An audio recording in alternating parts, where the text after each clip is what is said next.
I'm going to start recording now.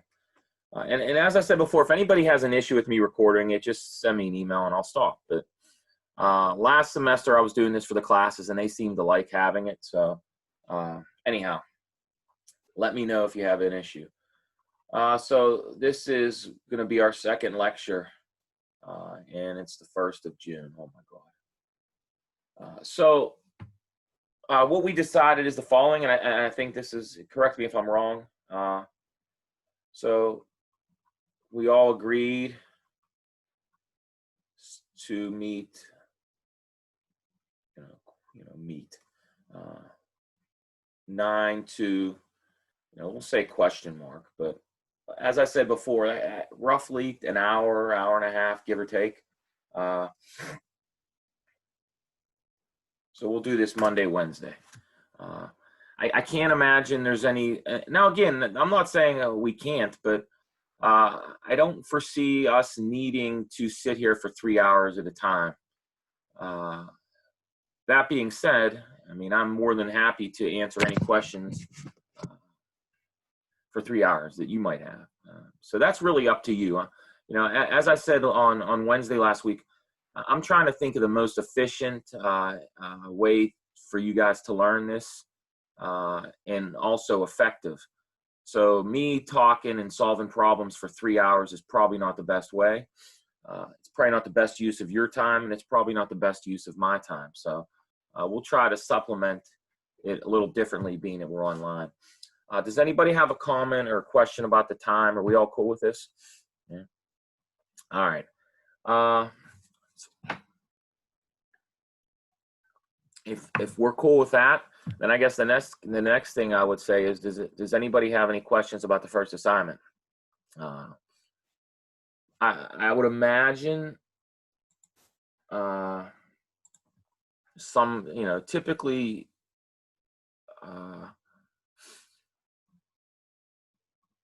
there are some questions about this just because of some of the problems, especially at the end. So does anybody want to start, or should I say what I want to say? I didn't even look. I guess did some people submit it already, I wonder? 15. 15, which one is that? Let's see, I'm going to pull it up. Let me guess which one it is.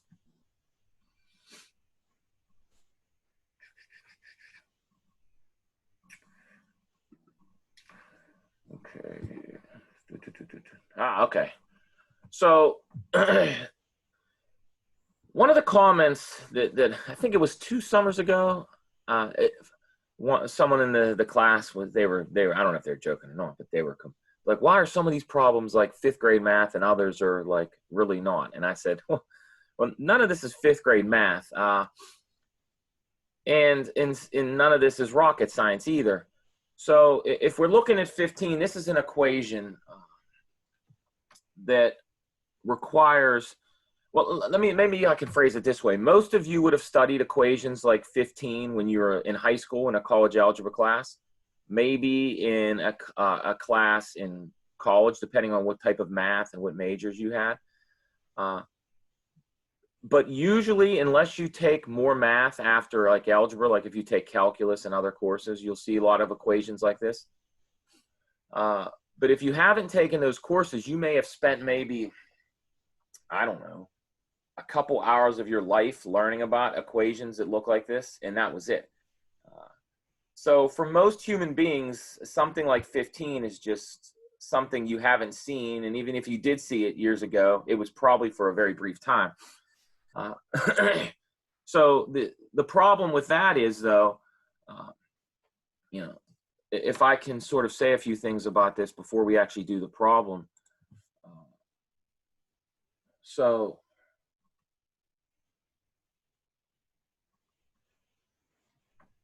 there's 2 very important functions that sort of arise in nature. So let me actually, it's unfortunate we're not in the same room right now, and it's unfortunate that I guess I could look it up.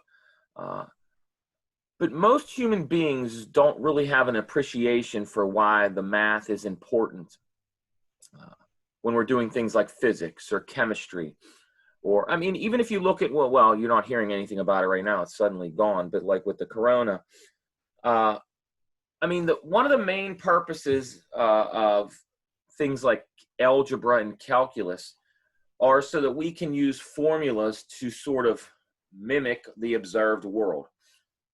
So if we just look at a very simple example, many of you probably sat in a biology class at one point and you studied bacteria, or maybe you even did an experiment where you had a petri dish and you had bacteria in it, and they said, how does it grow? And then you hear these terms that humans throw around all the time about exponential growth. I don't want to get too deep into that, but what we do need to understand is that functions like,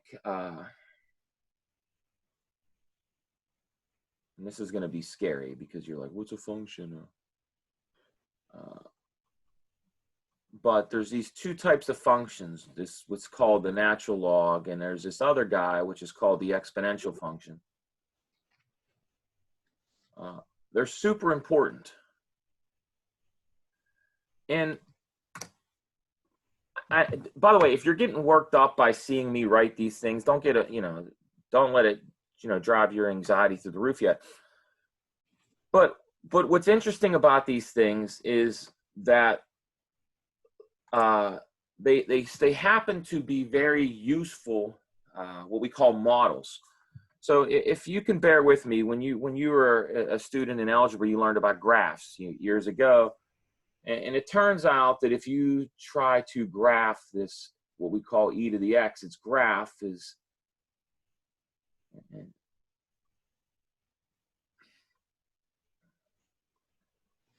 so by the way, for those of you, again, I'm going on some assumptions here. So e is a number, and it's approximately 2.718. And I don't want to go into all the background of this, and you can Google it, you can read about it, and I'd be happy to answer any questions you may have. But what happens if you look at this picture that I've drawn and you read it from left to right? What this curve does is it is a good estimator. It's a good predictor of how many things in nature behave. For example, the number of cells in a tumor can grow along this curve. The population of fish in a lake can grow along this curve. If you invest money in a retirement, like a 401k, the idea is that the amount of money in your retirement grows exponentially. It starts out slowly as you put your finger on this curve and read from left to right, and then it rapidly grows. If you have, and this is going to scare you, I guess I should draw it. And again, this is sort of like a crash course, so please don't get worked up. Don't think it's the end of the world. And if you switch briefly, by the way,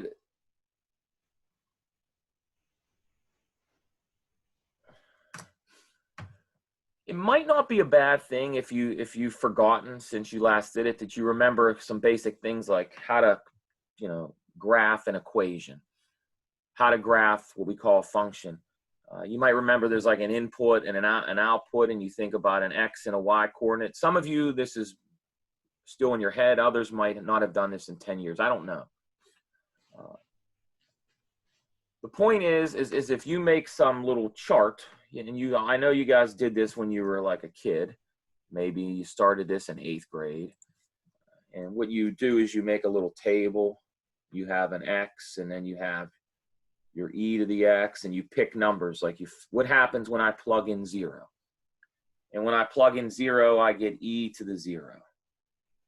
And you might remember that anything raised to the power of 0 is equal to 1. That was just some fact that it's a definition that we have. And then if you plug in 1, for example, you get e to the 1. And then if you plug in 2, you get e to the 2. So what I'm saying is, for example, if you plug in 1 here, this is the point 1 comma e. And I know it's hard for us to sort of think about this because you keep seeing e and you're like, what is e? What is e? Well, it's this number. It happens to be very important. And again, this is something you would have learned about years ago. most of us, like anything, if we don't use it, we forget about it. And that's why most of you would have forgotten about this. And that's okay. That's why I put it on here. And by the way, you might be saying, well, 15 doesn't have this E at all. What the hell are you talking about? Well, again, if you go to the previous slide, I'm talking about two expressions, this what we call ln, or the natural log, and then this thing that we call the exponential function. Now, a close relative of this thing is its inverse, which is called the logarithm. So if I have another graph that looks like this, that was ugly. Ugly.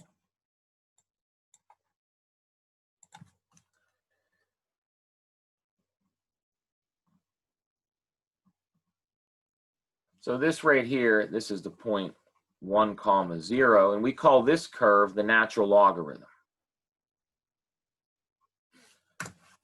And what these two functions are, these two graphs, is they're what's called inverses.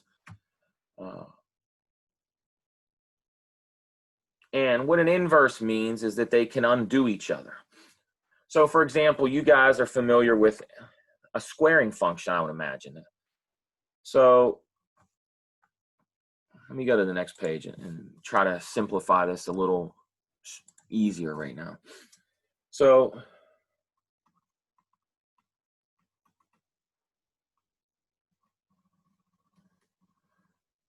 let's think simpler for a second. So let's start with something like y equals x squared. This is an equation. It relates two quantities. And again, the language of algebra is the mathematical abstraction of relating two or more quantities. And when we're in a physics class, that's what we're going to be doing. We're going to be relating different quantities. If you look at problem 16, that's what's called the ideal gas law. You're going to have to know all about that, not just in this class, but in other classes, probably. And it relates, as you can see, 5 different quantities. It relates pressure, that's P. It relates the volume. It relates this number N, which we'll talk about later, this number R, which we'll talk about later, and then this number T, which is the temperature. And it relates these 5 quantities. And so what algebra is all about is it's about studying the mathematical abstraction of when you have 2 or more quantities that are related. So let's just look over here at just completely unrelated thing, this y equals x squared. And what we're saying is x and y are related in this manner. And sometimes we might use what's called function notation, and we might write it like this.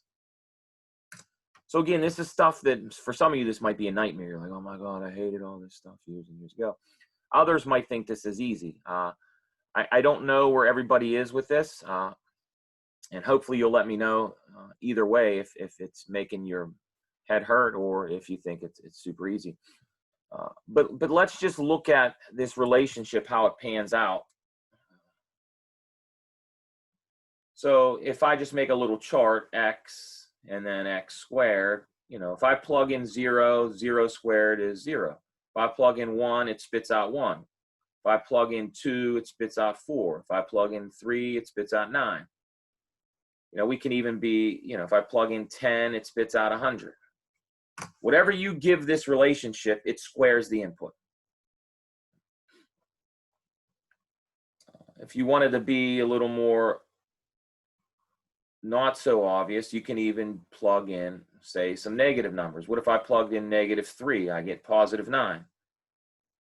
If I plug in 3/5, that's a fraction, but I can plug it in, then I get 3/5 quantity squared, which turns out to be 9/25.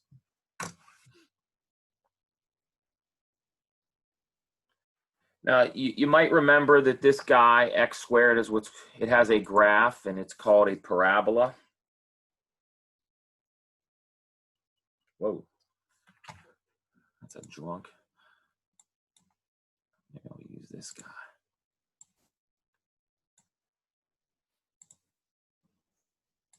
So what does the graph of x squared look like? It looks like this.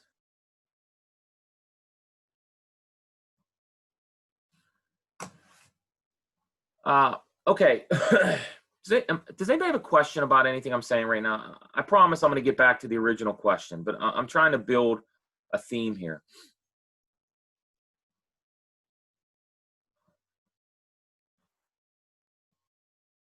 It turns out that these things, these parabolas, are actually, so any equation, you might remember this, any equation that has an exponent of 2 uh, is called a quadratic equation.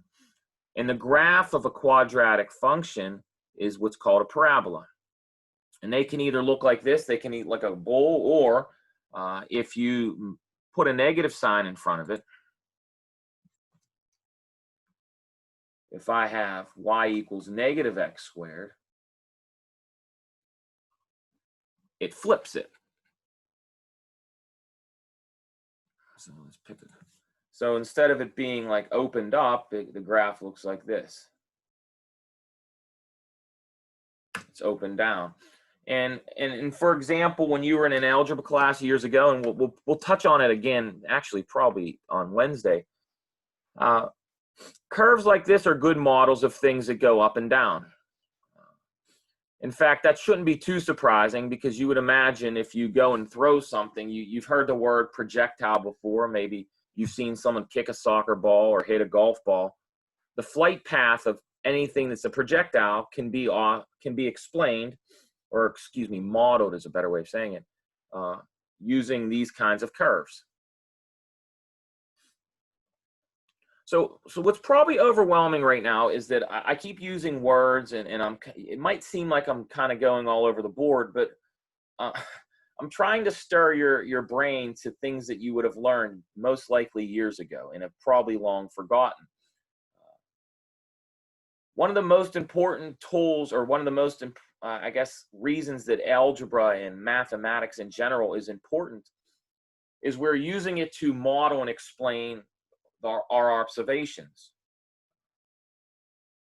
So certain things behave certain ways. If I throw a ball in the air, we know it goes up, gravity eventually wins, and then it falls back down.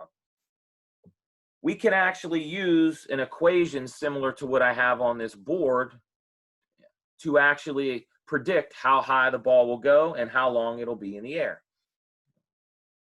Now, if you look at problem 16 on the homework, that is an equation that helps us predict how a sample of gas behaves if we change the pressure of it or we change the temperature of it. That equation in problem 16 is the equation that is useful for explaining why, when it's really hot for a while and then it gets cold, you have to put air in your car tires. The pressure changes. If you put a basketball or a soccer ball in your garage, as the seasons change, it loses pressure. It gains pressure. So how do we explain and quantify that observation that we see? Well, we use this equation that you see in problem 16. When we launch a missile, or we kick a soccer ball, or we hit a golf ball, how do we describe the motion of that object? Well, we use equations. We use what we call functions. And so what I'm trying to kind of convince you of is that there is a necessary evil to this algebra and this calculus that some of you have learned. And that is that these equations are used for describing the world around us. So that being said,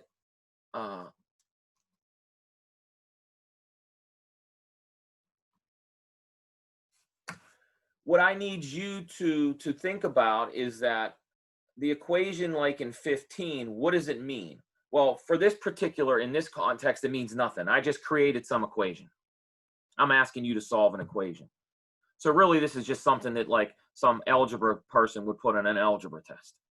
It's an equation. It has no physical meaning in this context, but it could mean something, because equations like 15 will arise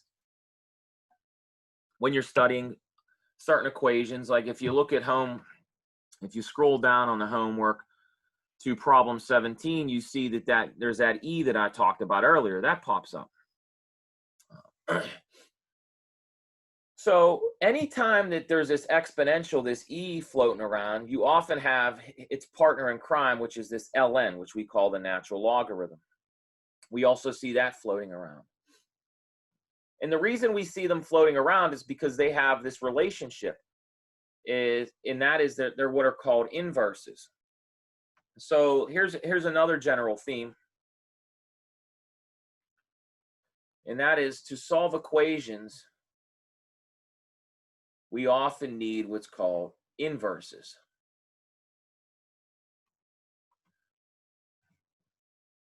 So again, it's going to seem like I'm kind of going off the beaten path, but I think it's worth thinking about. It actually might put some things that you learned in math in perspective.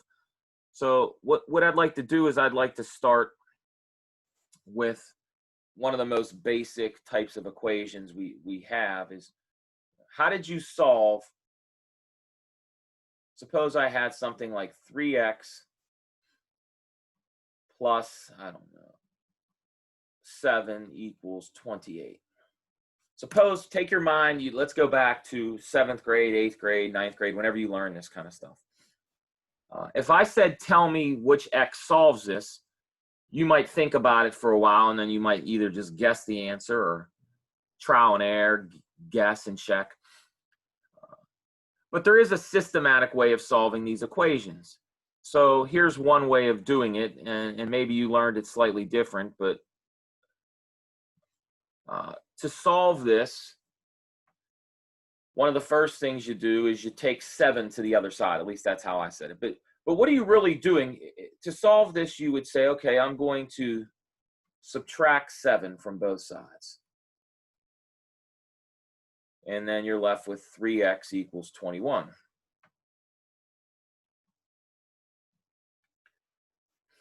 And then the next thing you would do is you were taught, okay, now some of you might say, if I said to you, what are you going to do? Someone might scream, divide both sides by 3. And that's not wrong, but probably a more logical way to think about it is you're going to take both sides now, and I'm going to multiply both sides by 1/3. And the reason I do that is because I know 3 divided by 3 is 1.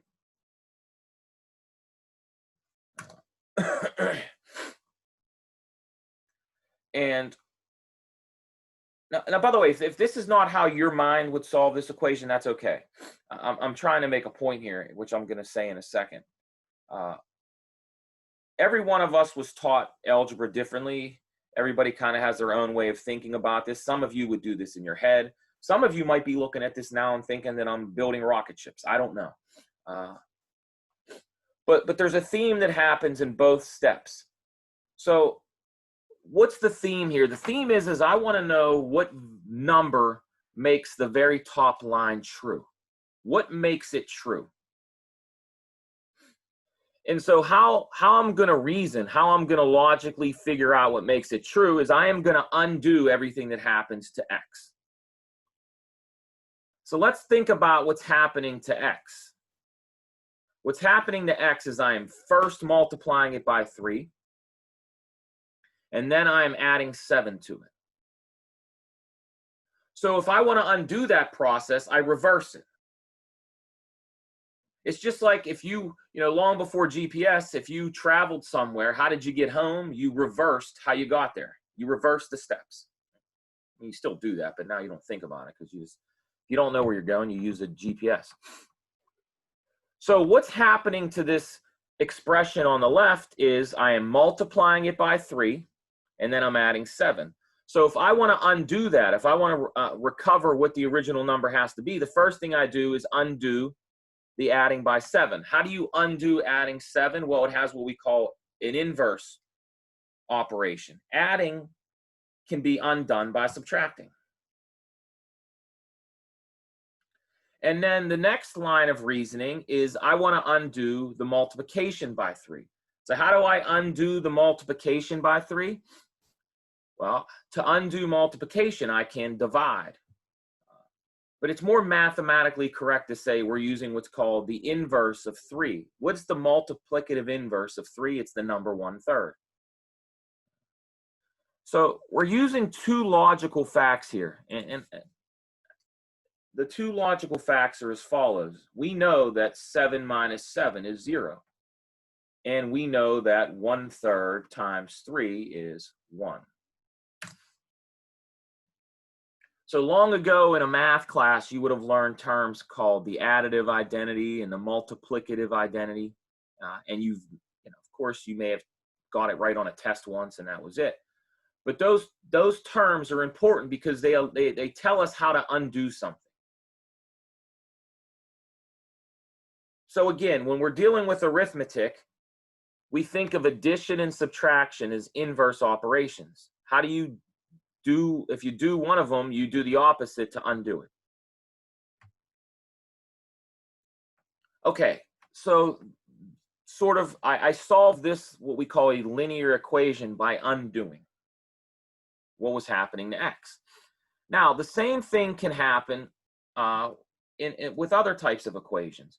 So if I go back to my x squared guy, if I wanted to solve x squared equals 81, how do I solve this equation? Well, you might just sit there and guess what number squared gives me 81, and it's not going to take you long to realize it's 9.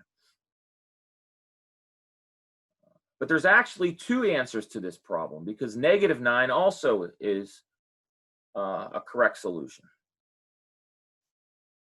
Okay, so instead of guessing and checking, why don't we think about how do we logically deduce what it is? And so to logically deduce it, we have to say, okay, what is being done to x? Well, what's being done to x is whatever x is, you're squaring it, you're multiplying it by itself. So it turns out that the inverse of squaring would be the square root. So if I want to use the same theme from the previous page, if I want to undo what was done to x, what is being done to x here? If I want to undo it, I have to take the square root. So the correct reasoning is that x is plus or minus the square root of 81, and that x is plus or minus 9.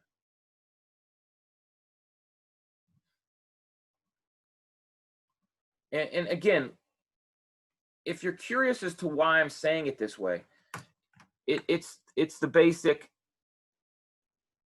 English example. So we have a fact. All right, Ryan, I'm assuming you're younger than me. So I can state a fact. I can say Ryan is younger than O'Grady. That's a fact. I'm telling you in English. But I can rephrase that and still tell the same truth. We could say I could say O'Grady is older than Ryan. So I'm just using two different uses of the English language to state the same fact. Now, I can do the same thing mathematically as well, because if I tell you that a squared is the same thing as b, well, this means the same as a being equal to plus or minus the square root of b. Those two algebraic sentences are the same fact. And if you don't believe me, just pick some examples for a and b. Just pick any number for a and b where that equation is true, and you'll see that both equations are true. So there's this underlying theme of what we call inverses. And what inverses allow us to do is they allow us to undo operations. And that gives us a systematic method for solving certain equations. And that's the theme. That's how you're going to solve problem 15. And by the way, for what it's worth, 15 is not an easy equation to solve.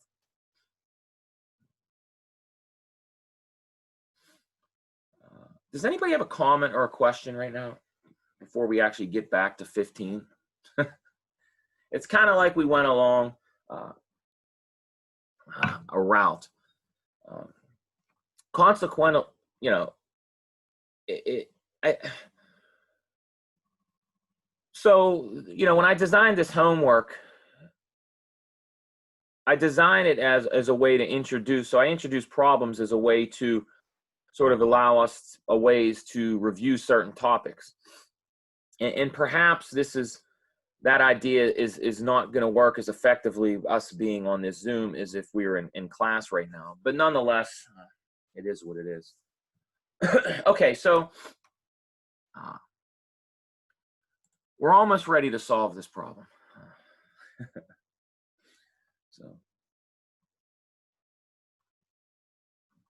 So we can think of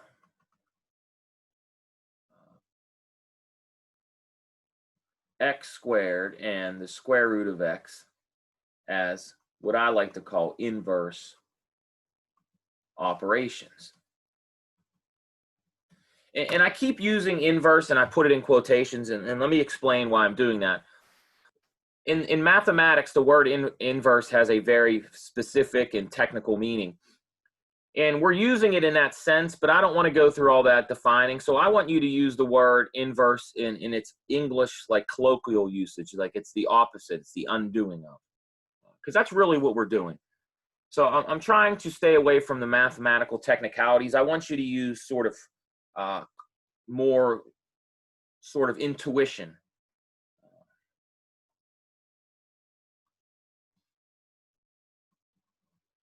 I guess I should put we can think of.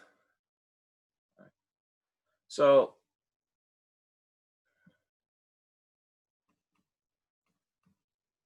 exponents in general have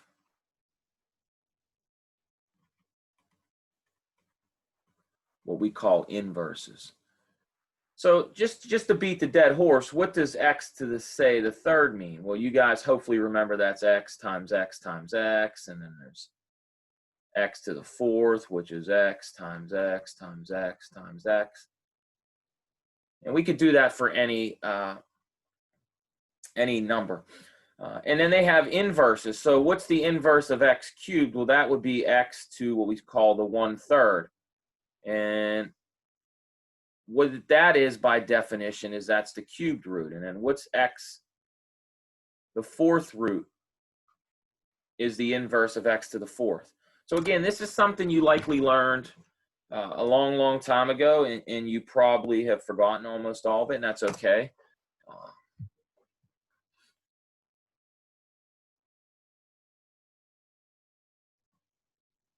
Does anybody have a question about this?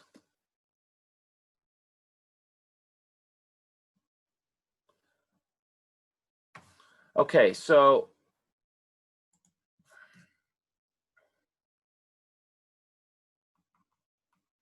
exponential functions, and these are guys like 2 to the power x, 3 to the power x, e to the x, have inverses too. And their inverses are what are called logarithms. We have log base 2 of x. You might remember this. Log base 3 of x. E has a very special one. We call it the natural log of x.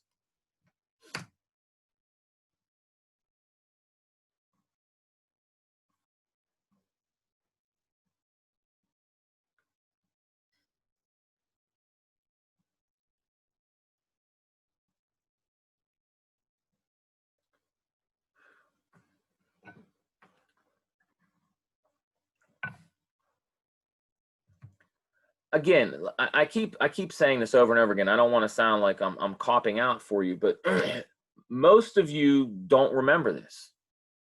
Some of you might even say, I never learned it. I'm pretty confident you did, even if you don't think you did. But again, I'm not expecting that we're that well versed with this right now. But what I'd like you to think about a problem like this, and the kind of stuff I've been babbling about for the last,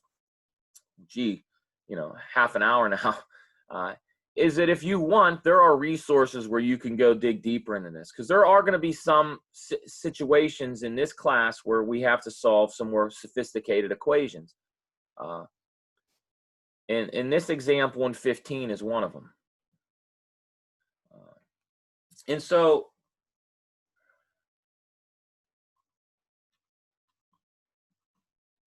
these guys also have what we like is nice properties. So by the way, it is worth me kind of jumping slightly off for a second to give you some context. Logarithms were, I guess, depending on your philosophical ways of thinking about science or your religious beliefs or whatever it may be, logarithms were sort of discovered or invented, however you want to think about it, in the 1400s by this guy named John Napier. And really, long story short, what Napier was looking for is he was looking for a way, a method of doing arithmetic that was efficient. Say for example, they were trying to make shipping routes to get from Western Europe to the Indian Ocean or something. Imagine the insane calculations that were involved, and there were no such things as calculators back then. So back in the day, banking and commerce and shipping, all this had to be done by hand. And so what was of great use is that this guy Napier sort of discovered or invented this thing we now call logarithm, because what they allowed people to do is they allowed us to take multiplication and division, and think especially of large numbers, and convert that into a problem of addition and subtraction. So you might remember some exponent properties. If I give you the number, say 5 to the 3rd times 5 to the 7th, you guys might remember that this is 5 raised to the 3 plus 7, which is 5 to the 10th. Or you might remember something like 5 squared, and then you square that whole thing. This becomes 5 to the 2 times 3, which is 5 to the 6th. So these are these things we call exponent properties.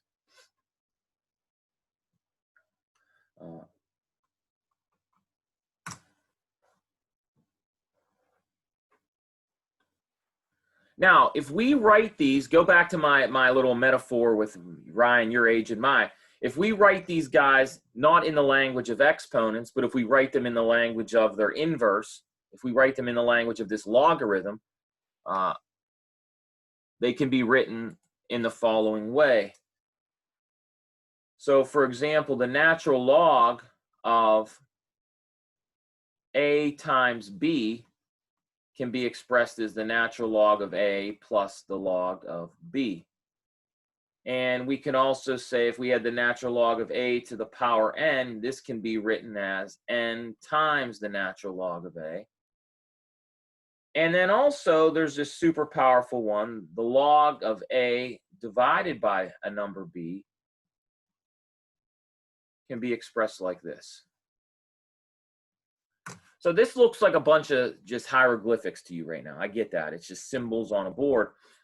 But what I'd like you to think about is think about the first and the third one.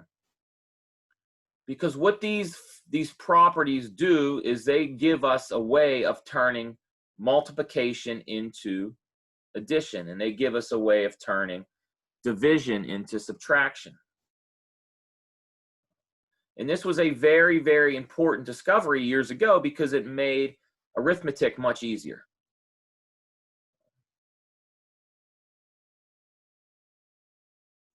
Now, this Napier guy, when he was figuring all this out, he had no idea that these natural logs, these logarithms, and these exponentials would be actually as important as they are in modern science. That's just dumb luck. So,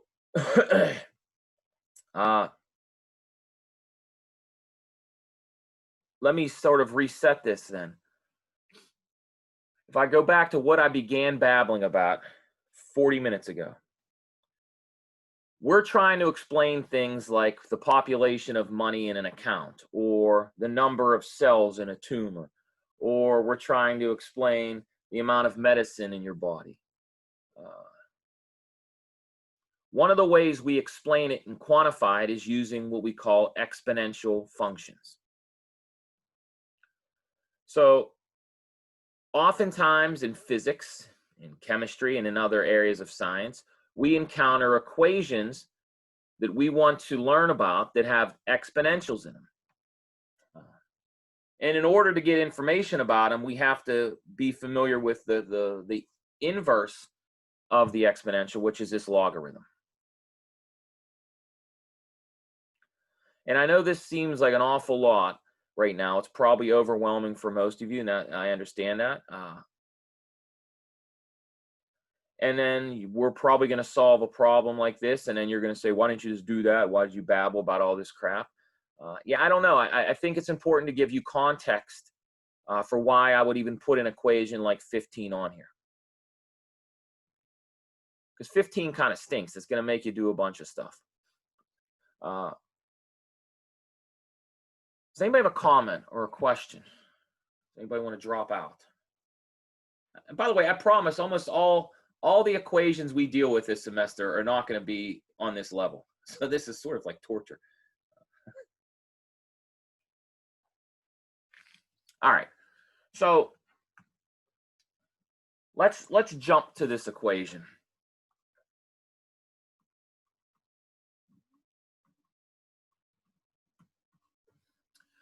So here's what I'm going to do.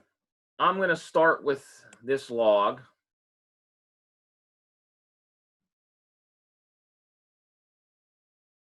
And the very first thing I'm going to do is I'm going to annotate this. I am going to use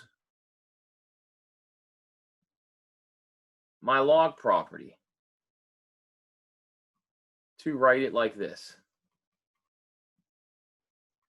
By the way, I'm going to introduce a symbol that you likely have never seen before, but I'm going to use it a lot.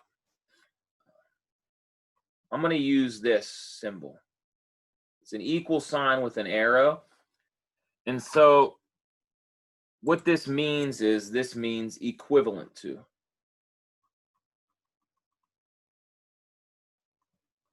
So what that symbol tells you is that the first sentence and the second sentence mean the same thing. And why are they the same thing? Well, if you go back a page, I'm using this property right here. This property allows me to write addition as a product or vice versa. Now I'm using it with scarier looking things. I mean, you would think about this as, so let me annotate this. I would think of this as my A and this as my B. And so this is your A and your B. And I'm using that property that log of A times B is equal to log of A plus the log of B.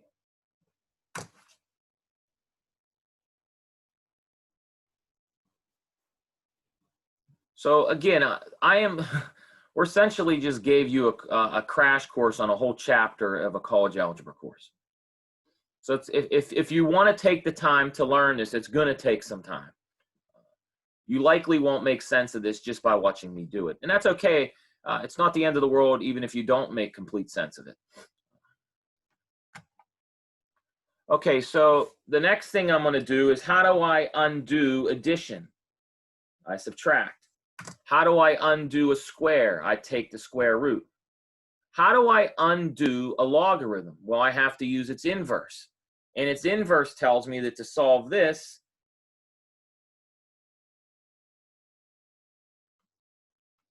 I can get rid of the logarithm if I take the exponential of the other side. So if I write it as e to the 0.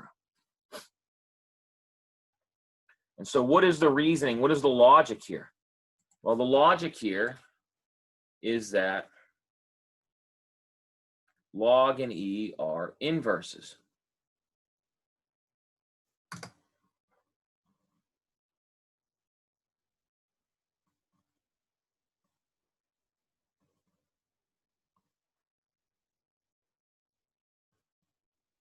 Again, we're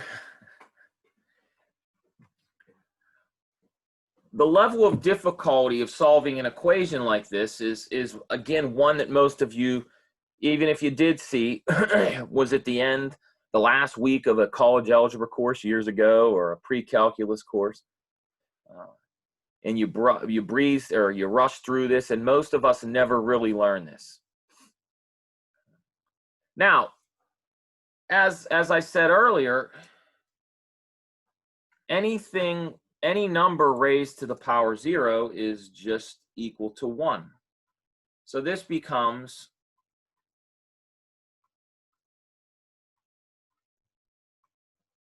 a polynomial equation.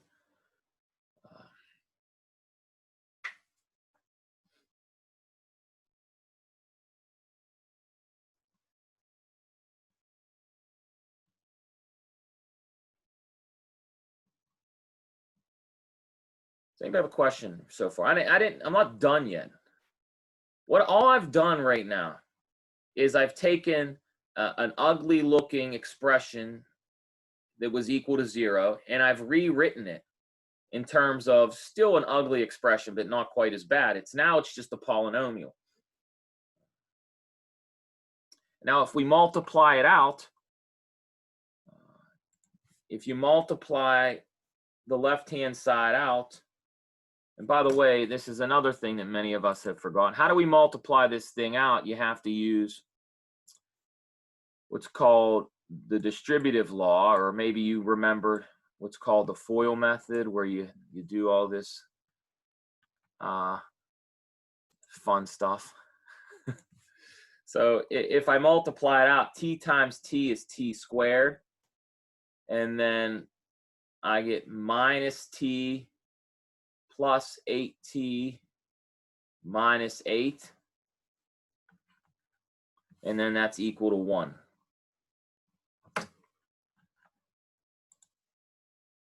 So it's unfortunate we had to switch pages, but if you multiply it out, this is what you get. And then lastly, before you do anything, you have to combine your like terms. Woo! So I can bring everything to one side, and I'm left with t squared plus 7t minus 9 equals 0.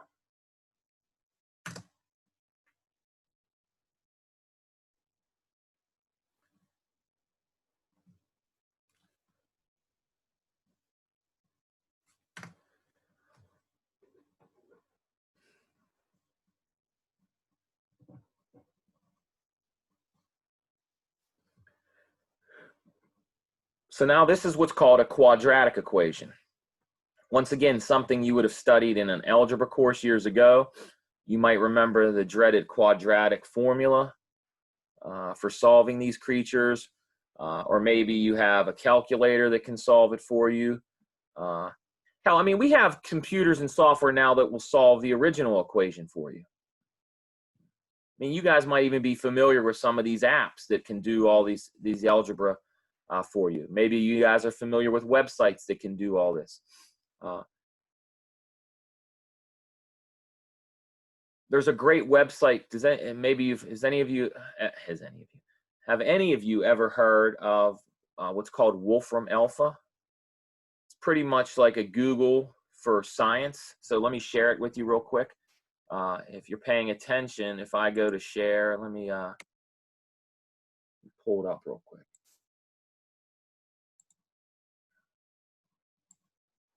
So bear with me 1 second.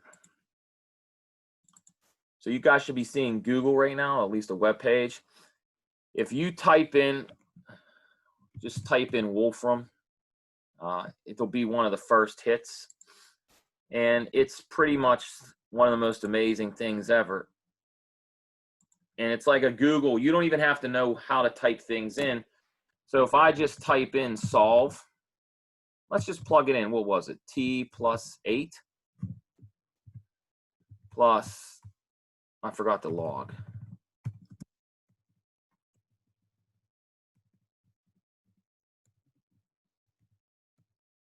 What was it? Did I write it down? Yeah, equals 0.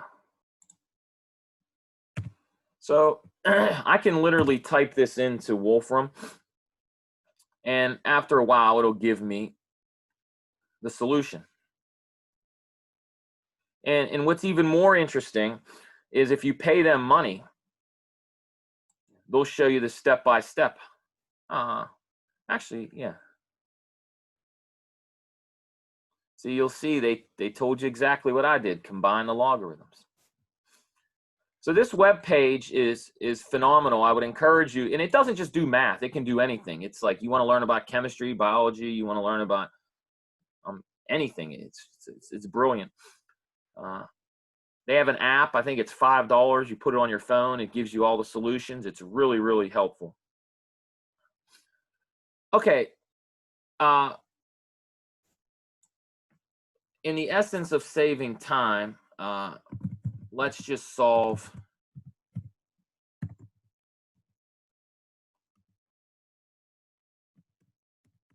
this quadratic we had using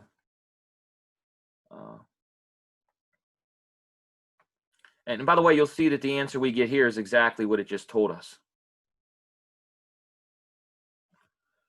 So using the quadratic formula,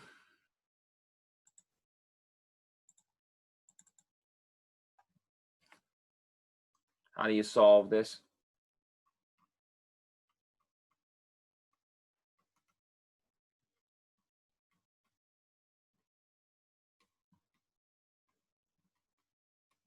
And so you get two solutions. You get t equals 1/2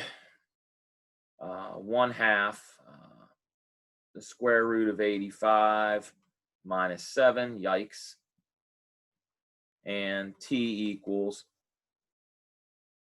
negative 1/2 the square root of 85 plus 7. And here's something that I'm dropping another piece of knowledge on you that you're like, what is he doing? We omit the negative solution. Why?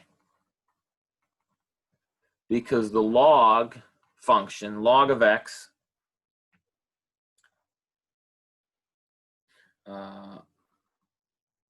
is only defined for positive values. So this is something else. I'm dropping a lot of stuff on you right now, and I want to caution you from getting overwhelmed about it. No one's expecting that. It's nice if you learn all this, and it's nice if you remember it or take the time to get your brain back in it, but it's not the end of the world if you don't.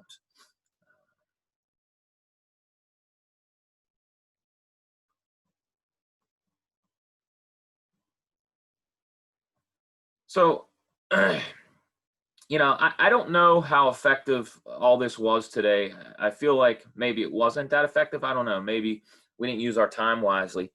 But I would encourage you to sort of the crash course cliff notes stuff I kind of rushed through today. Maybe if you go and think about trying to, reacclimate yourself to it, it'll definitely be more useful down the line.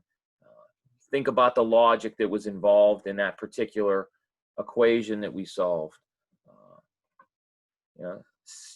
You might ask me, do I need to memorize the quadratic formula? I would tell you no. You can easily look it up.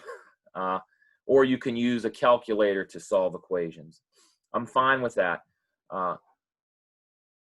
But what I would encourage that you do is that you understand the logic behind how you would solve them by hand. And think about the connection between these graphs.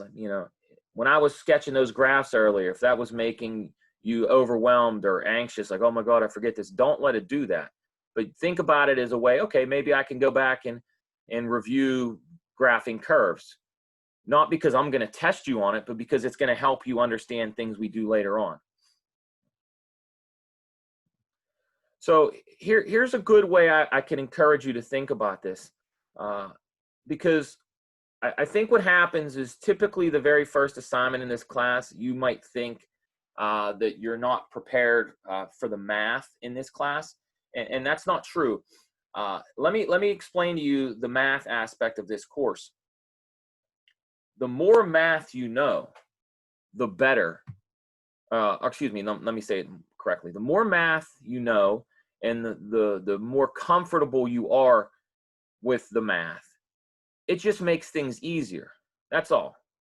It's not like you have to be good at this to do well on the physics aspect. It just makes it easier. I don't know if that makes any sense, but I can promise you it'll make sense as we progress through the semester. Does anybody have a question about this problem 15? You know, again, I don't know if it was the best use of our time for me to spend so much time babbling about this stuff, but maybe it'll inspire you to go read up on. Who knows? How about any other problems that you might be curious about?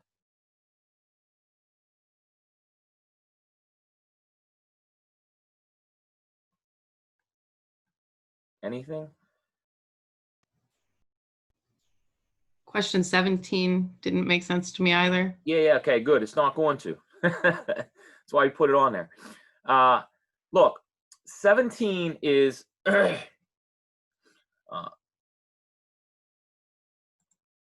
so later on in the semester, we'll talk about like this kind of stuff precisely. So here we go. So let me just write an equation down. We have this equation. We're using 50 times this number e, and it's raised to a power, k times t. So here, a equals the amount. K is what's called a rate.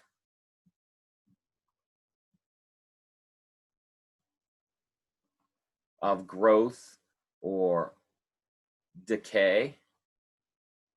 Now, again, we're not expecting you to know this, but at this point, but there's no doubt that if you went to high school in the United States of America, which I'm assuming every one of you did, you took a math class and you learned about equations like this.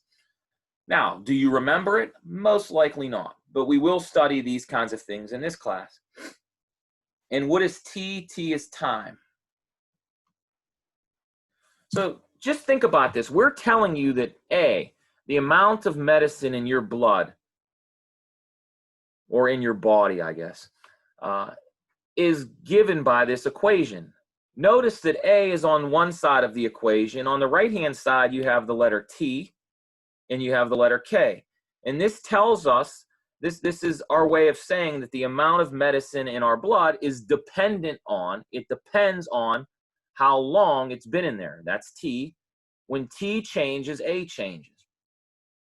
When K changes, A changes. Now, what we know from experiments is that this K can be different for different drugs. It can be different for different patients. As you guys are well aware, you don't give the same dosage of Tylenol to a 2-year-old that you give to a 20-year-old. So we understand that our bodies, based on how old we are, how big we are, our health, they absorb medicines at different rates. Just like every one of you on a Saturday night when you go out drinking, every one of you, your body absorbs alcohol at a different rate. Some people can drink 5 beers and be fine. Other people have 2 beers and they're drunk. Right? So we understand that through experiment, our bodies handle medicine differently. They handle caffeine differently. They handle alcohol differently. I mean, we can go example after example. And so what we're studying here is that we have some sort of drug and there's an amount of it in our body. And what happens is we want to know exactly how long does it take for this medicine to sort of go away. How much will be in it after 5 days, 10 days? And the way we do that is we come up with this relationship. So you can think of this problem as some abstract mathematical equation, or you can think of it in context in the manner I've said it in. Okay, so what is half-life? Well, half-life, if you don't remember, basically is the amount of time it takes for whatever you're studying to lose half of what it started with. So here's what we're told.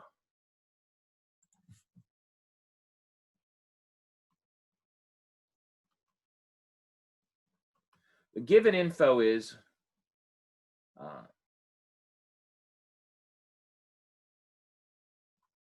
when t equals 8, a has to be equal to 25.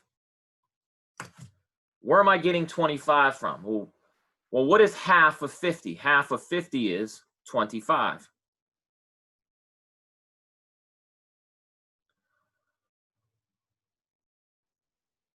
So I can use this information to determine my rate. And that is my rate of growth or decay, depending on what happens. Now, as we understand this, if I put medicine in your body, eventually your body will clean it out. So we would imagine that A is going to decrease. So we would say that this is decaying. And how we're going to find out that it's decaying is we're going to notice that K is a negative number. So how are we going to notice this? Well, let's use it. So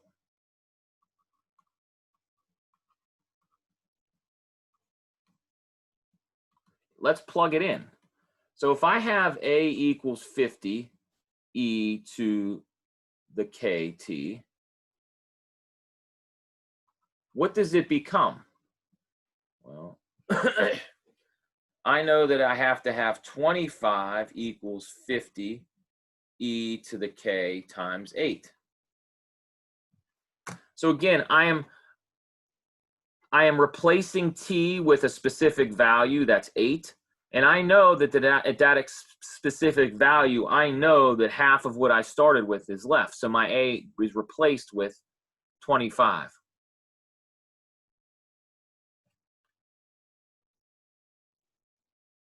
And then the next thing you do is you solve for k.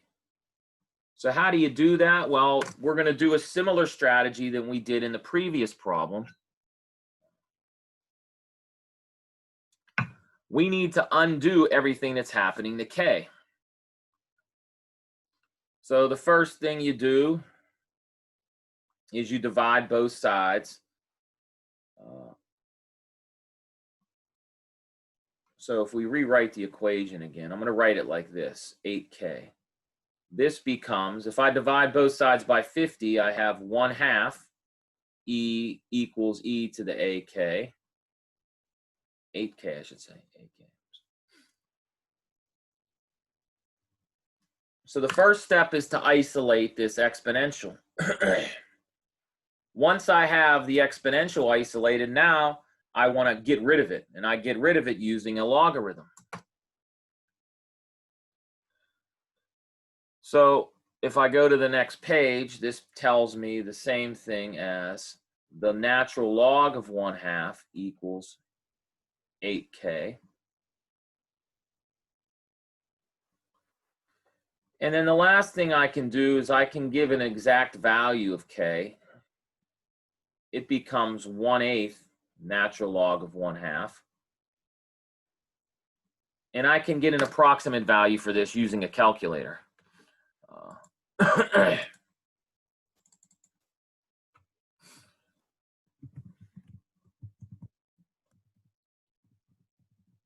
So if I go to my calculator and I compute the log of 1/2 and I multiply it by 8, I get that this is approximately negative 0.087.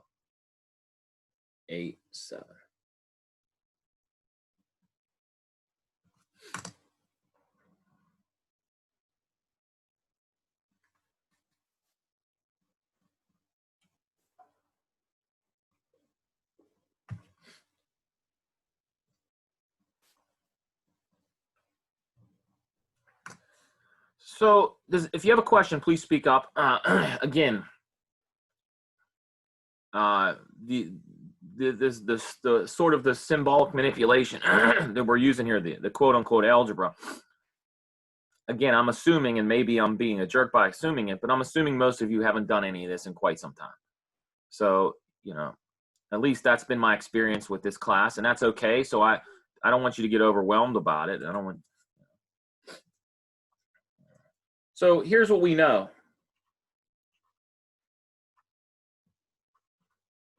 So we know now that the amount has this specific expression.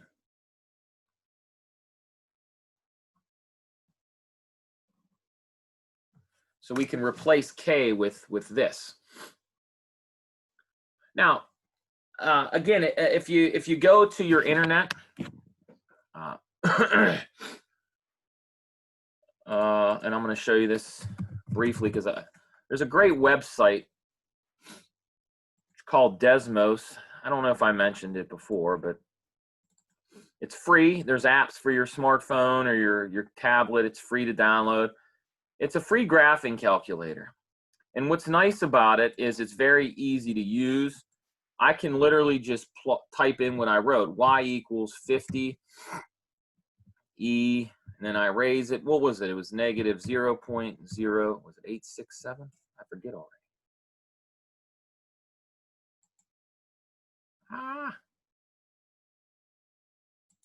Bear with me a second. I lost it.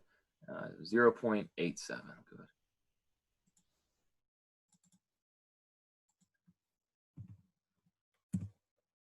Now, I'm not, and what happens if I zoom out, I get this curve that comes down. This is an exponential curve, and it's what we see is if you move left to right, we have what's called exponential decay. So if we imagine it times 0, we have 50 millicuries in our body, and what happens as the days move on? Well, as the days move on, you'll see that this Y value is decreasing, and it's decreasing at a certain rate. So if you were in a laboratory and you studied this, you know, iodine, and you collected data on patients, and you recorded that data on a chart, you would see that that data very much matches this curve. And so that's why we use a curve like this to explain how a body reacts to this particular medicine. So this curve is a very good indicator of how in this particular context, the body will handle this specific medicine. All right, so a couple themes that are useful to point out is notice that since this curve goes down, what's making it go down is this negative exponent. The negative exponent is causing it to go down. And there's these things happening here. You might remember this scary word called an asymptote. I don't know if you remember that from your days in like algebra classes. So again, the more that you know about expressions like this, and the easier it's going to make certain things later. It's not imperative that you're an expert at this, but the more you know, the better, is what I'm telling you. Okay, so, but that's with anything. I mean, the better you are at reading, the easier it is to, you know, study history and philosophy, right? You'd imagine if you want to do physics, the better you are at the language of physics, which is math, the easier things become. Okay, so that was the first part of the problem. We found what we're going to call later on the decay rate in this instance. If K is positive, we call it a growth rate. If K is negative, we call it decay. Okay, so then the last thing I asked you to do was to determine what happens at T equals 10. What's the amount 10 days in? So when T equals 10, what is A? Well, you just plug it into your calculator.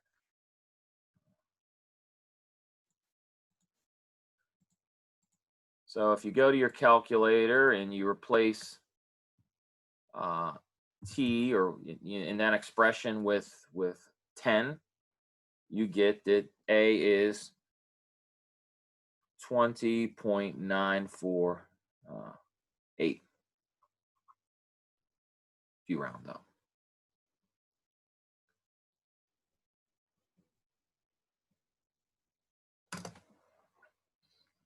So that is approximately how much of the medicine would still be in your body on the 10th day. Yikes.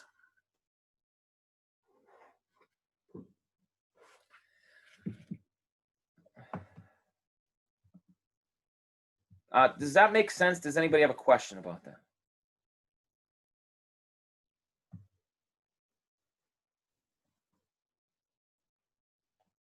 Comments? Trying to find where you got the E function. Where I got it? Yeah, I'm on the. I don't know what you mean by where I got it. In the problem? No. Where did you find it on the calculator? Like Oh, it depends on what kind of calculator you have. What are you using? I just downloaded that app. Oh, the Desmos? Yeah. So if you go, hold on, let me check it out on my phone. Because it's different than when you're on your PC. So,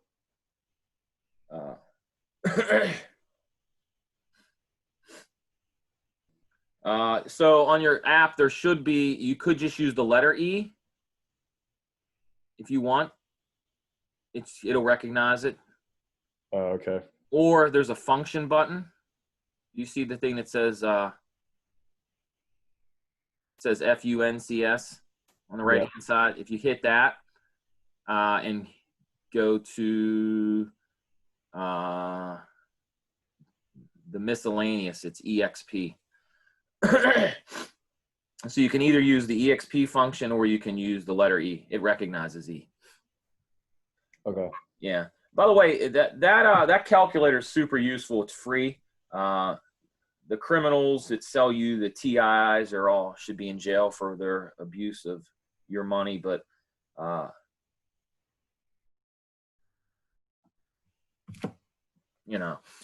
I highly recommend it. And you can have an account, you can save things. Not that you guys care, but you can make pretty pictures, and there's really a lot to learn if you make the connection of the algebra with the geometric, the visual.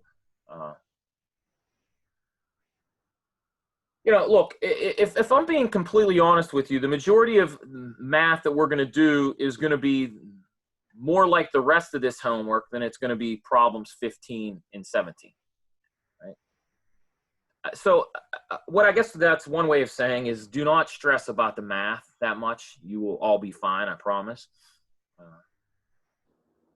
But it is possible that, some of these things pop up later. Any other questions about 17 or anything on this homework?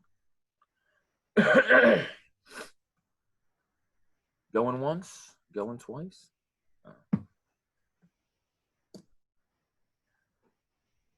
Yeah, and I think you'll find the next homework not to be, I don't know. Well, we'll see. Good news for you guys is, even the tests are taken up. Any questions? Comments? We good? Good. All right, well, listen, then I say we meet again 9. We'll do 9 o'clock Wednesday. How's that sound? 9 o'clock Wednesday. I'll post a new assignment later today and some stuff for you to look over. And if you have any questions, please feel free to send me an email and ask me whatever it is. All right. So if you guys don't have questions, I'm going to stop recording now.